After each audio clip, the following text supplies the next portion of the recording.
ఎట్లా అండి కళ్ళకు కనపడుతూనే ఉంటాయిగా కనపడకుండా ఉండే కాదు కదా ఎందుకంటే ఇంకెంతకాలం మాయ చేస్తారు రాష్ట్ర ప్రజల్ని మోసం చేసి చేసి జనం అందరికి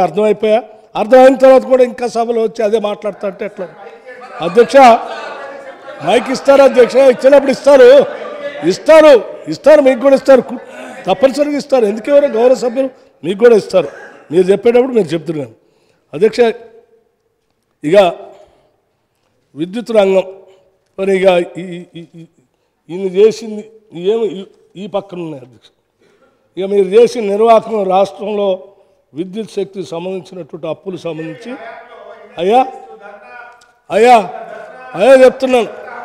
అయ్యా మీరు మొదలుపెట్టిన యాదాద్రి భద్రాద్రి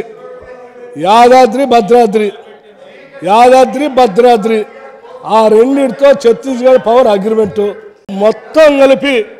ఈ మూడింటి పుణ్యం అంటూ మొత్తం కలిపి మీరు ప్రొడ్యూస్ చేసింది 1000 మెగావాట్లు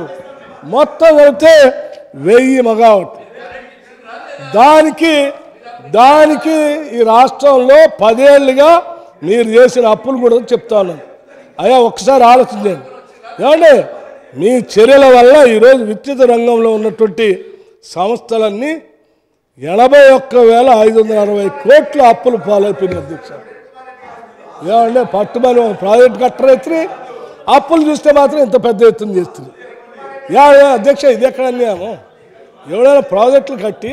కరెంటు తీసుకొచ్చి ఇగో దానికోసం అప్పు చేసాం ఈ కరెంటు తెచ్చాం జనంకి ఇచ్చామని చెప్తారు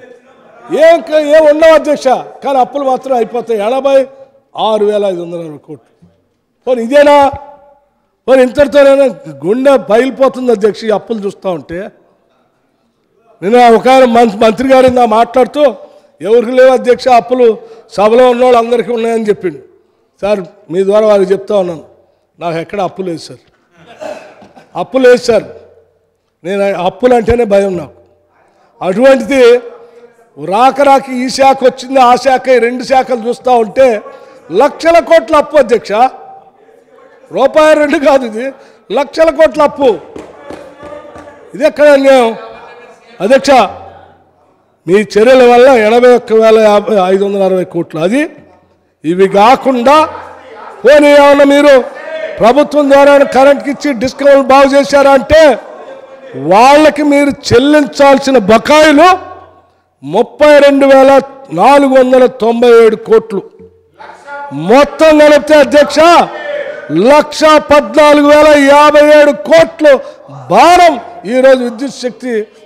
విద్యుత్ శాఖలు భరించాల్సిన పరిస్థితి అయ్యా ఇది వీళ్ళ పుణ్యం అధ్యక్ష ఇది వాస్తవ పరిస్థితి